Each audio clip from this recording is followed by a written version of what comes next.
Hello বন্ধুরা, welcome to Bangla ধাঁধা channel. এখানে আপনারা বিভিন্ন রকমের বাংলা ধাঁধা এবং তার উত্তর পাবেন। চলুন আজকে প্রথম ধাঁধাটার দিকে যাওয়া যাক।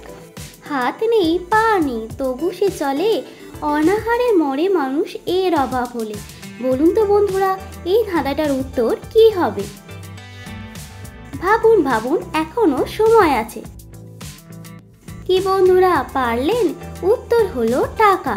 দ্বিতীয় ধাঁধাটি হলো এক ঠোঙা ফুল ওঠে, মাথা থাকে বেঁকে, রোদে পড়ে জলে ভেজে, চেনো নাকি তোমরা তারে?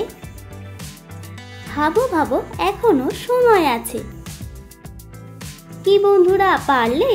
উত্তর হলো ছাতা। চলুন এবার তৃতীয় ধাঁধাটার দিকে যাওয়া যাক।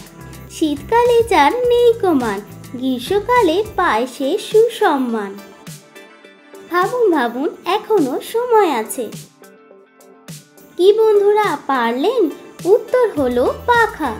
চতুর্থ ধাঁধাটি হলো ডগায় খসখসে গোড়ায় মধু, বলতে পারে না যে সে এক বধূ। ভাবুন ভাবুন, এখনো সময় আছে। কি বন্ধুরা পারলেন? উত্তর হলো আখ। এই ভিডিও শেষ তথা পঞ্চম ধাঁধাটি হলো নেই তো শরীর তবু সে ভালো, সেই ছাড়া ভাই জগৎ কালো। ভাবুন ভাবুন, এখনো সময় আছে। কি বন্ধুরা এই ধাঁধাটার উত্তর পারলেন? উত্তর হলো আলো। এরকম আরো মজাদার ধাঁধা পেতে আমার চ্যানেল তথা বাংলা ধাঁধা চ্যানেলটিকে সাবস্ক্রাইব করে রাখবেন। And stay connected for new one.